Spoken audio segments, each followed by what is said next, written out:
O tempo cristão, isto é extremamente importante para perceber até a origem do capitalismo, do sociedade contemporânea. O tempo cristão é um tempo entre um alfa, o começo, a criação, por Deus, e um ômega, ou seja, a escatologia, o fim, o juízo final. É um tempo linear, é uma linha.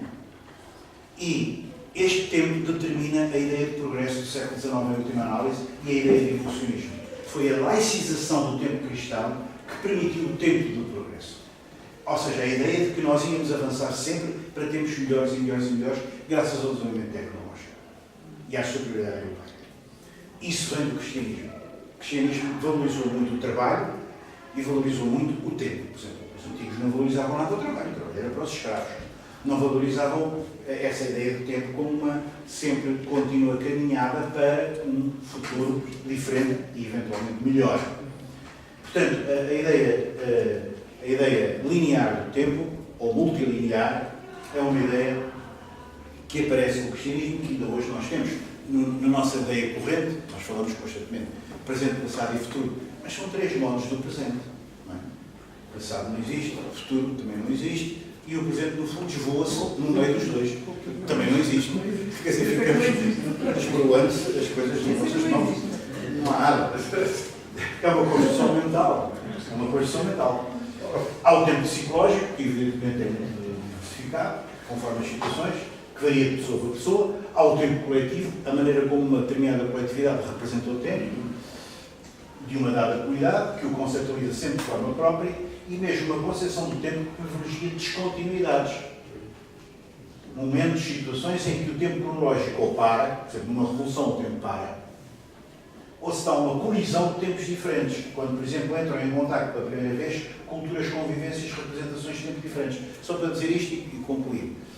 O Cook, que era um grande marinheiro e conquistador inglês, e que os ingleses veneram, tem lá uma estátua em Plymouth, no sul da Grã-Bretanha. O Cook, quando chegou a Hawaii, foi considerado uma espécie de Deus. E ele e os marinheiros dele não podiam encontrar-se a melhor ocasião na situação, porque considerado ele um Deus, os marinheiros, os acompanhantes do Deus, e sendo as mulheres havaianas, este é um mito europeu masculino tremendo, mas sendo as mulheres havaianas muito bonitas e muito interessantes, não é? Culminaram aqueles marinheiros de tudo quanto podia haver de maravilhoso. De tal modo que o Cook teve que até proibir o acesso das mulheres a bordo, porque tinha medo que aqueles marinheiros morressem todos com doenças venéreas. Aquilo foi para lá um esmagamento, uma coisa. Passados uns dias, isto contado de uma forma muito genérica, o Cook teve que se ir embora, mas ele foi honrado como se fosse de facto um Deus, porque eles estavam a celebrar os cultos lá a um Deus local e pensavam que ele era a encarnação desse Deus. E passados uns dias, houve uma avaria qualquer, ou uma falta de qualquer mantimento, e ele teve que inesperadamente voltar novamente.